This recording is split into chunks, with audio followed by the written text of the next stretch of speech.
Hello, hello. It is Sara Waggle, astrologer and leadership coach here for Wellness Astrology, this time for the moon in Scorpio. This is November 1st and 2nd. This is, of course, the new moon in Scorpio. And my usual disclaimer, this is not medical, legal, or financial advice, so please consult those professionals as necessary. We will look at the chart again, but of course, know that the sun and rising signs for this new moon are available in the link below. You can, of course, book a wellness astrology consultation with me if you would like, or a sun, moon, rising if you would like, or a single transit reading if you would like. Those are all linked below. So this new moon could be really potent. Okay, I think it's going to be potent regardless, but obviously, it's going to be more potent. It's kind of going to go both ways. If you're going with the flow and laying on a raft and just holding on and letting the waves carry you, you're going to be fine. If you're forcing and you're trying to make shit happen that's not happening right now, it could be difficult. Also, if you are in resistance as far as whatever information is coming out by this point, that could make things extra challenging for you. Not gonna lie, there's a lot coming to the surface because a lot has to end. Let me pull up the chart so I can really show you all of this one another time. So hang on one second. All righty, let's look at this chart. So we've got the new moon in Scorpio here at 9 degrees of Scorpio. But what I really wanted to pull this up to show you is we have Pluto in his final days of Capricorn. This is through the 2nd of November, so we are less than 20 days away from Pluto moving into Aquarius for the next 20 years. We've got Saturn and Neptune both in Pisces. Pisces is the 12th sign of the zodiac.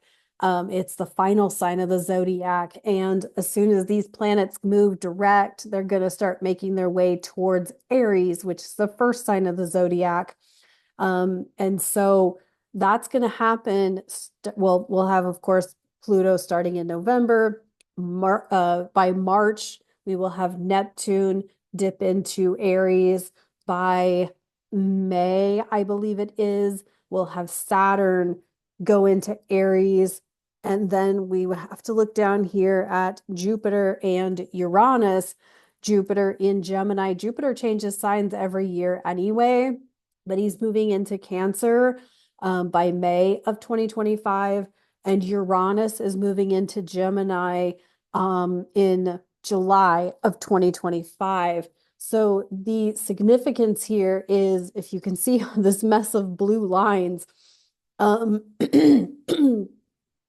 these planets, particularly Pluto and Uranus, currently in a trine between Capricorn and Taurus, but that trine is going to continue as they both move into air signs, Pluto in Aquarius and Uranus in Gemini.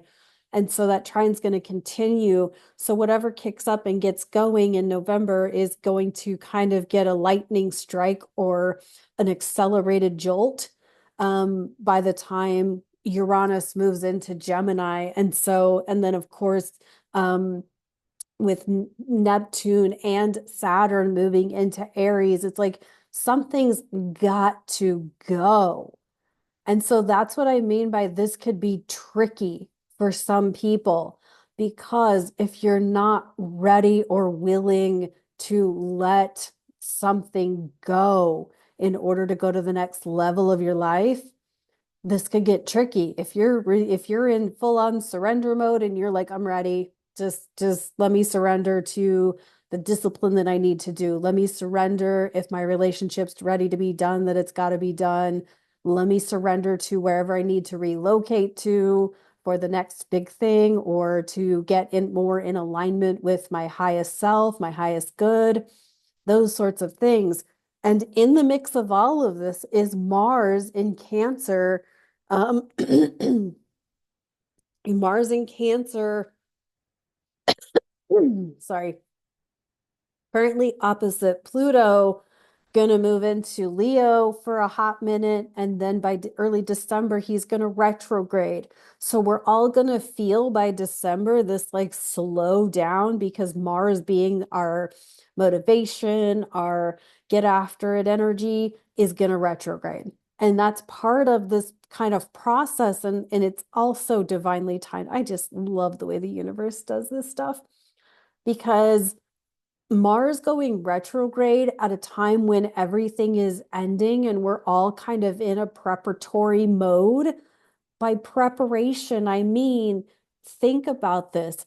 When you have children, when you get married, when you go to college, when you take a new job, when you go through a major life change, you have to sacrifice or give up or let go of something, right? When you have a child, you have to, let go of party life or whatever, and you got to get used to midnight feedings and not getting a lot of sleep, and maybe not being on your highest game as far as your workouts or your nutrition, because you're just kind of trying to eat to to not be hungry so you can stay awake and take care of an infant. If you are getting married, suddenly you have a spouse, so it's not just you anymore. Although at this point in life, people are probably living together more than getting married, but I think you see the point. If you take a new job and the job is working the late shift, like the 3 to 11 shift or the 11 to 7 shift, and you're not used to that, you've got to change the way you live life. If you want to, write a book or you want to, compete in a triathlon or something like that, there are certain things that you've got to let go and give up and sacrifice in order to get after that goal, right? That's kind of my point here. But this is kind of bigger game, bigger, like the biggest game you can imagine, right? Um, and so, think about the thing that you're resisting letting go of because of the big thing that you actually want. And I have it that anyone and everyone watching my content knows that they are after something and that they want something, but we're all kind of in that. I know I'm here. I am in this point. I'm like, God damn it, I really need to get XYZ done. But even my mindset is in the way of me getting after my shit, my highest game, right? My next level game. I've got all these ideas. I just rattled them off to my coach earlier today. And still I'm just like, but can I do this? Can I pull this off? Can I get it all to come together? And the answer is yes, I can, but what am I going to need to give up in order to get that? And it could just be my own insecure frame of mind that I can't do it, right? Because we all know that I can. So this is what I'm saying with regard to this new moon. This new moon is on the heels of we're on the cusp of massive change, and it isn't going to matter who gets elected on November 5th, is it? I don't know. I'm voting early, so it doesn't matter to me. And because it doesn't matter who gets elected on November 5th, because probably whoever gets elected on November 5th won't be who's in charge of whatever's going on with our country by the time March, April, May, June, July comes. Okay, that's what I'm talking about. And the reason that the United States keeps getting talked about a lot with regard to the astrology is because of Pluto and Uranus. Pluto is on the Pluto return for the United States. So Pluto's at 29. The Pluto return for the United States was at 27 degrees of Capricorn. That's why America's been like on the hot radar of most astrologers, even like astrologers that I listen to from England. Um, Uranus in Taurus, okay, is so the Uranus return of the United States will be Uranus in Gemini. I don't remember the degree off the top of my head, but I know that it's coming, okay? But the other things to think about with Pluto and Uranus is technology. They're both moving into air signs, which is intellect, it's humanity, it's communication, it's social media and technology and all of these things. And so what's going to happen as these planets get moving into these new signs with regard to how we connect, how we socialize, and all of those things, both on and offline. And so that's what I'm saying about a lot of change and you being willing to let go and surrender and go with the flow of the waves and not go against the current and stop fighting yourself on what you want to actually get after in 2025. 2025 is loaded with potential. This time and space right now is loaded with potential.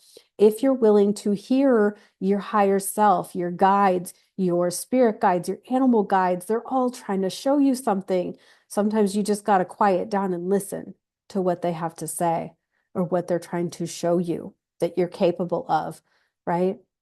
Okay. All right. Have I beaten the dead horse?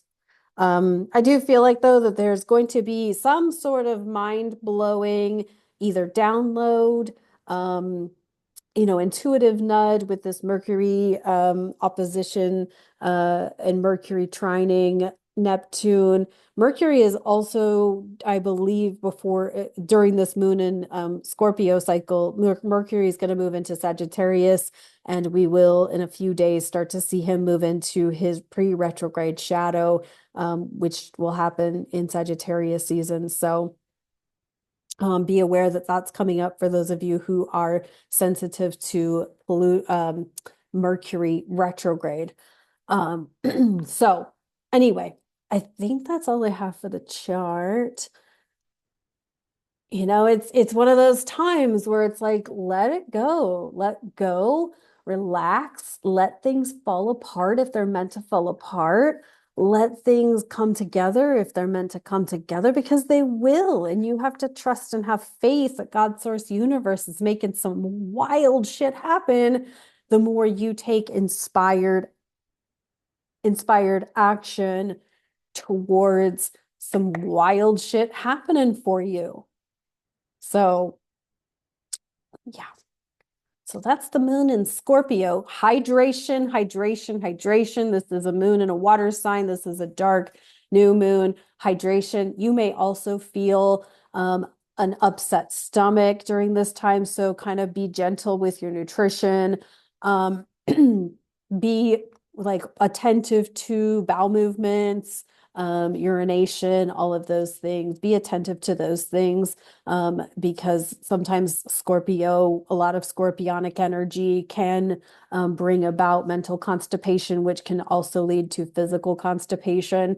It can also lead to difficulty mentally digesting information, which can lead to physical indigestion. So that's something to keep in mind during this new moon. So maybe eat like more gently than you normally do. Perhaps lay off of the fast food, the overly processed food, the overly spicy food. But eat well for sure. Eat well. Eat some good veggies, some good quality red meats. Or even at least some good quality chicken. I'm a dark meat girl, so I mean, I would always vote for the dark meat over the light meat. But maybe even this is a time for you to do not a cleanse, but more like a gentle to digest foods like oatmeal and things like that are a little easier on the digestive system as we are getting thrusted with a lot of information. So, things like that. Grounded, teas that can ground you, turmeric, root things that can ground you to help you process things that are coming through your crown, to process them through your root chakra. To kind of ground information in. All right, let's see what's up with this tarot.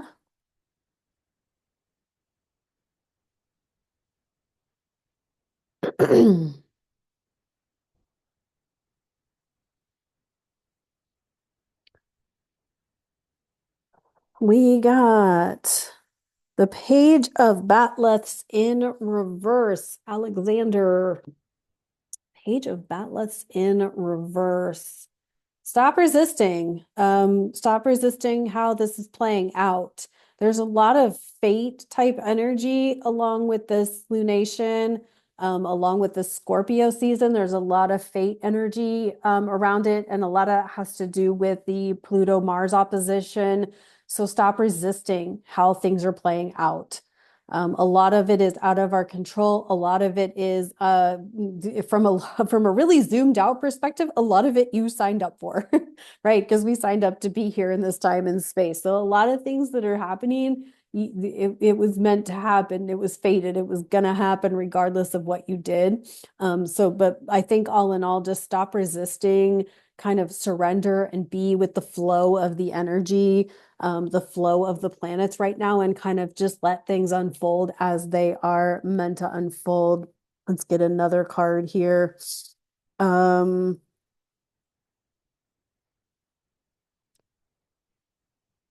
and the Knight of Latinum in reverse. Ooh, Knight of Latinum in reverse. I forget which Ferengi this is. Um, I need to restudy this deck at some point because I have forgotten who half of the because there's some of these people that are only in like 2 episodes and I don't remember who they are. Okay, Knight of Latinum in reverse, Knight of Pentacles in reverse. Got a bunch of reversals for this new moon.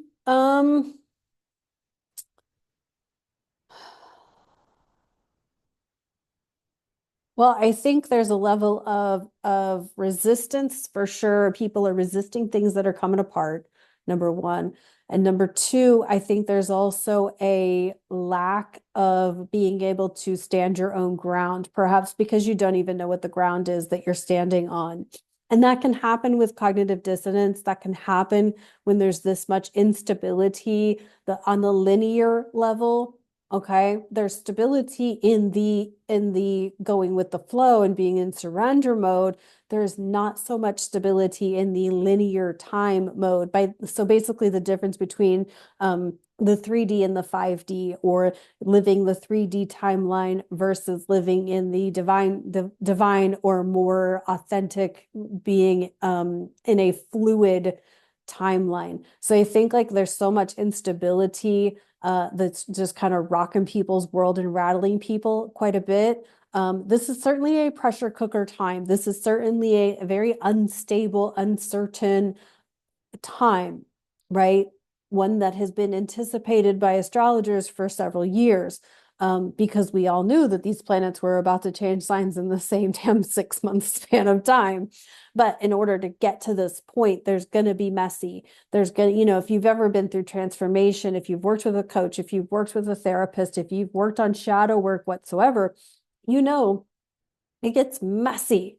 It gets emotional. It gets filthy. It gets you feeling like your skin is crawling because there's just so much ick coming out of your system, whether it's mental, emotional, physical, or otherwise. There's a lot of ick, right? And I feel like that's what this is. This is like there's just so much instability.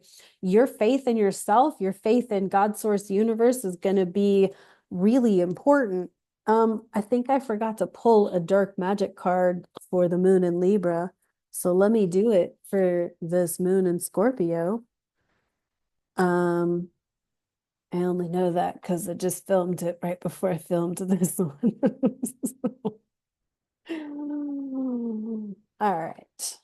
And of course, if you want to book readings with me for wellness, for sun and moon and rising, for single transit readings, all of those things are available. Also, if you are interested in writing and you want a writing virtual co-working space, I'm going to put something in my community section when I get that up and going. I'm filming this like on the 24th, I think. So I don't have it up and ready yet, but I am going to be doing something in November, from November through the rest of the year, to support people who want to have a co-working space. I know I do better if I'm in a co-working space, and I'm in an area where there's no coffee shop for me to go just loiter at and work. So I figure I'm not the only one, and I figure I'm not the only one who would really like to have a space to just go sit and write.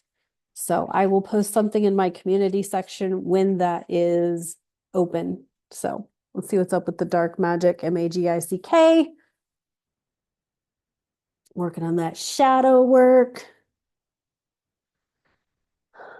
Um,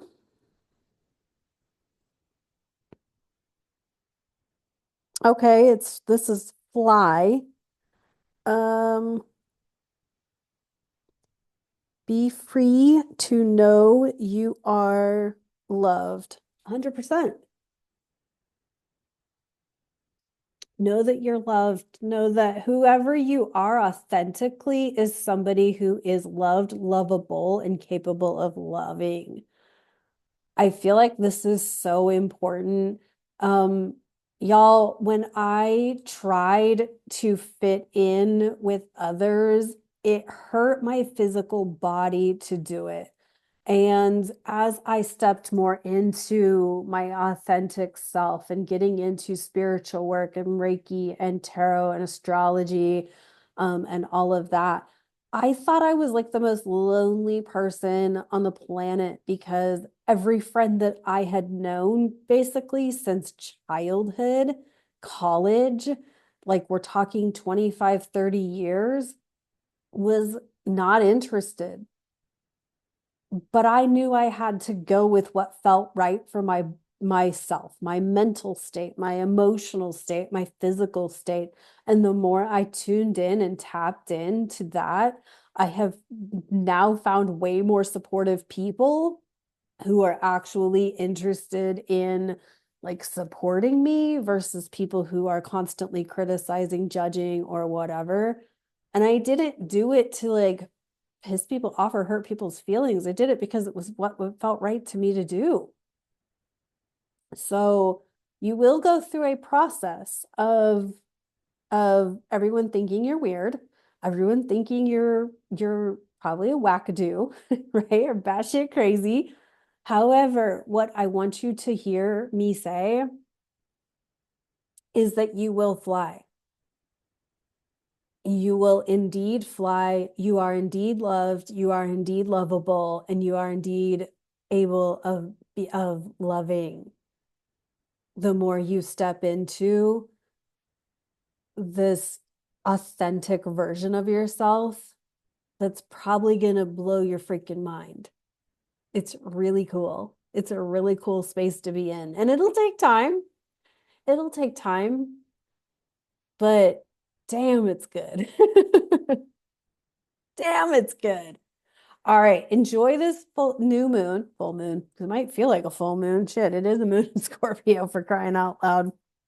New moons, the moon in Scorpio is not the happiest place for the moon, but that's all right. We're all gonna get through it. So hang on to the life raft. You're well protected and go with the flow of the waves.